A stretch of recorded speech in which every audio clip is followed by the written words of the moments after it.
Salmo 146, comentário bíblico expositivo, Warren W. Wiersbe. Os 5 últimos salmos são os salmos de aleluia, que voltam nossa atenção para o louvor ao Senhor. Este salmo começa com um voto de louvor a Deus por toda a vida. O salmo seguinte diz que é bom e amável louvar ao Senhor. O salmo 148 lembra que, ao louvar ao Senhor, juntamos-nos a toda a criação, pois o céu e a terra o louvam. No Salmo 149, o povo é admoestado a adorar com alegria. E o último salmo diz: onde, por que e como todo ser que respira deve louvar ao Senhor. Esses 5 salmos são um curso rápido de adoração. E o povo de Deus de hoje deve dar ouvidos à sua mensagem. Os templos das igrejas estão se transformando em teatros religiosos. Os cultos são cada vez mais parecidos com shows de entretenimento. O autor deste salmo sabia que Deus não é apenas uma parte da vida, mas a própria essência da vida, uma convicção que Paulo também possuía. Filipenses capítulo 1, versículo 21, Colossenses capítulo 3, versículo 4. Primeiro, viver é louvar a Deus. Salmo 146, versículo 1 e 2. Deus nos dá a vida e a respiração. Atos capítulo 17, versículo 25. E, portanto, é mais do que certo usar essas dádivas para louvá-lo. Salmo 150, versículo 6. Recebê-las e ignorar o doador é a essência da idolatria. O salmista promete louvar a Deus todos os dias de sua vida. E, sem dúvida, essa é uma forma sábia de se preparar para louvá-lo por toda a eternidade. Salmo 104, versículo 33. Ter uma vida de louvor é superar as críticas e queixas. É deixar de competir com os outros e de nos comparar com eles. É ser grato em tudo e por tudo. 1 Tessalonicenses 5,18, Efésios 5,20. E crer de fato que Deus está fazendo com que tudo coopere para o nosso bem. Romanos 8,28. Uma vida de louvor não é cheia de ansiedade e de desânimo constante, pois nos concentramos no Senhor, mencionado 11 vezes neste salmo. 2. Viver é crer em Deus. Salmo 146, versículo 3 ao versículo 6. A maioria das pessoas confia nos homens, ou seja, em si mesmas e nos outros, em vez de crer no Senhor e de se colocar a serviço de Deus para realizar sua vontade. Salmo 118, versículo 5 a 9. Salmo 44, versículo 4 a 8. Deus pode fazer por nós e por meio de nós aquilo que ninguém mais é capaz de realizar. Estes versículos indicam que uma das preocupações do salmista era que os líderes de Israel não fizessem alianças com os ímpios, buscando antes a ajuda de Deus. Começando com Abraão, Gênesis 12, 10, e a geração do Êxodo, Êxodo 14, do 10 ao 14, Êxodo 16, do 1 ao 3, Números 14, do 1 ao 10.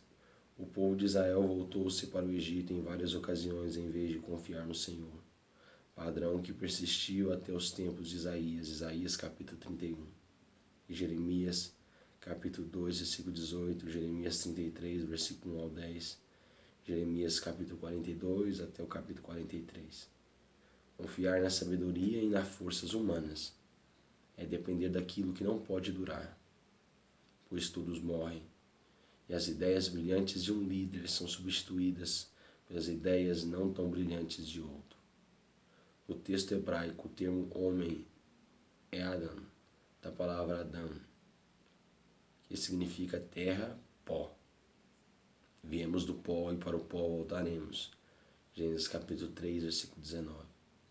Muitos cristãos se perguntam se Deus está disposto a ajudar pessoas fracas, imperfeitas como nós. Ele é o Deus de Jacó, versículo 5. Título usado pelo menos 12 vezes nos Salmos 20, versículo 1, Salmos 24, versículo 6, Salmos 46, versículo 7, versículo 11.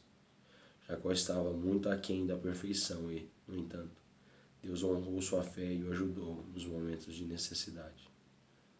Jacó creu nas promessas de Deus, pois sua esperança estava no Senhor. Porém, em várias ocasiões dependeu das próprias manobras para tentar se livrar das dificuldades. A bem-aventurança, no versículo 5, é a última de 25 bem-aventuranças que aparecem nos Salmos, começando com o Salmo 1, versículo 1. Porém, Jeová não é apenas o Deus de Jacó, também é o Deus que fez os céus e a terra. Versículo 6, Salmo 115, versículo 5, Salmo 121, versículo 2, Salmo 124, versículo 8, Salmo 134, versículo 3, e Esdras capítulo 5, versículo 11. E tem poder de agir em favor de seu povo. Quando oramos, nos aproximamos do trono do universo para pedir a nosso Pai aquilo que necessitamos. Por fim, Ele é o Deus que mantém para sempre a sua fidelidade. Versículo 6. Israel o conhece como Deus da aliança, e os cristãos o conhecem como Deus e Pai de nosso Senhor Jesus Cristo, que deu início a uma nova aliança entregando sua vida na cruz. Podemos crer que Jeová cumpre sua palavra. 3. Viver é amar a Deus. Salmo 146, versículos 7 ao 9. Esta lista dos ministérios que Deus, em sua graça, exerce para com as pessoas necessitadas tem como cerne a declaração: o Senhor ama, versículo 8. Ele ama a igreja, Efésios 5, 25. O mundo perdido, João 3,16, e seu povo, Israel, Deuteronômio 4, 37. E a maior prova desse amor é a cruz, Romanos 5, versículo 8. Nas palavras de Paulo, ele me amou e a si mesmo se entregou por mim. Gálatas capítulo 2, versículo 20. Todos os pecados contribuem para gerar essa triste situação humana, da qual Jesus tratou na cruz.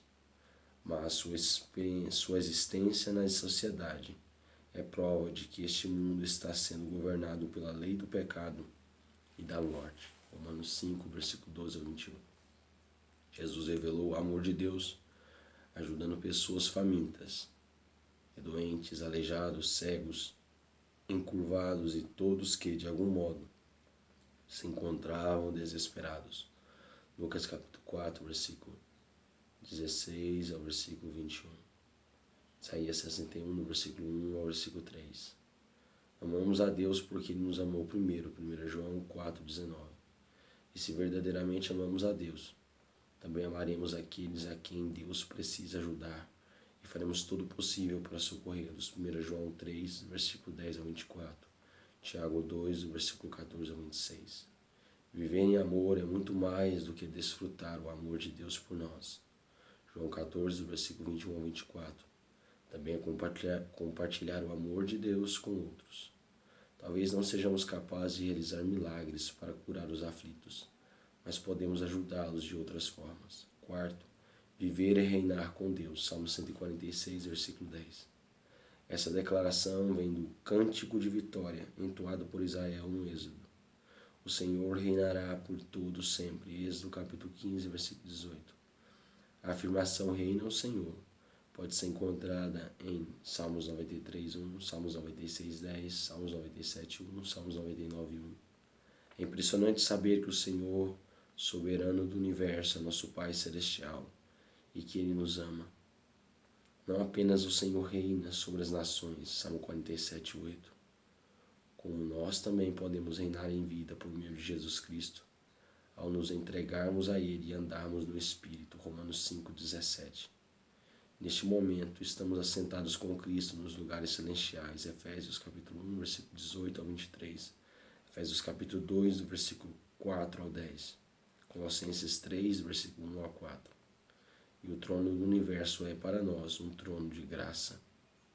Hebreus capítulo 4, do versículo 14 ao versículo 16. Reinamos em vida à medida que, pela fé, lançamos mão de nossos recursos espirituais em Cristo e com Ele tomamos decisões e exercemos nosso ministério. Não precisamos esperar pela vida do reino para começar a reinar com Cristo.